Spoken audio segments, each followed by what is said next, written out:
Parliament ఎన్నికలే లక్ష్యంగా తెలంగాణ ముఖ్యమంత్రి రేవంత్ రెడ్డి సంచలన నిర్ణయం తీసుకున్నారు. వచ్చే ఎన్నికల్లో 17 స్థానాలకు గాను 14 చోట్ల విజయం దక్కించుకొని తీరాలని నిర్ణయించుకున్నారు సీఎం రేవంత్.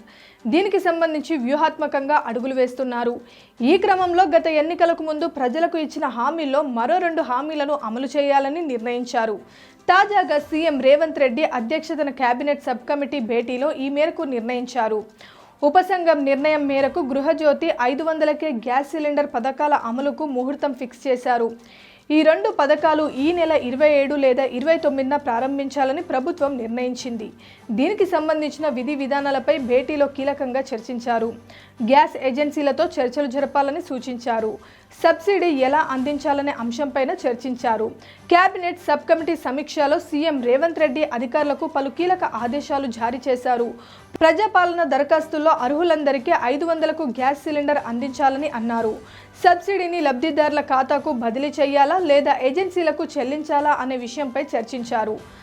అనుమానాలు అపోహలకు తావు లేకుండా పథకాలు అమలు చేయాలని నిర్దేశించారు. అలాగే గృహజ్యోతి పథకాన్ని పారదర్శకంగా అమలు చేయాలన్నారు. మార్చి మొదటి వారం నుంచి విద్యుత్ బిల్లు జారీ చేసేటప్పుడు అర్హులైన వారందరికీ ఈ పథకం కింద 0 బిల్లులు జారీ చేయాలని సూచించారు.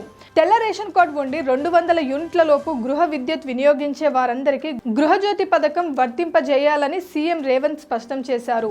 ప్రజాపాలన దరఖాస్తుల్లో రేషన్ కార్డు నెంబర్, విద్యుత్ కనెక్షన్ నెంబర్ తప్పుల కారణంగా 0 బిల్లుకు అర్హత కోల్పోయిన వారు ఉంటే అలాంటి వారికి తప్పులు సవరించుకునే అవకాశం ఇవ్వాలని సూచించారు. అలాగే ప్రజాపాలన దరఖాస్తు నిరంతర ప్రక్రియగా కొనసాగాలని సూచించారు.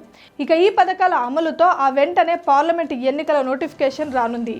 ఫలితంగా సామాన్య ప్రజల్లో కాంగ్రెస్ పాలనపై ఒక రేంజ్లో గుర్తింపు తేవాలని రేవంత్ భావిస్తున్న విషయం స్పష్టంగా తెలుస్తుంది.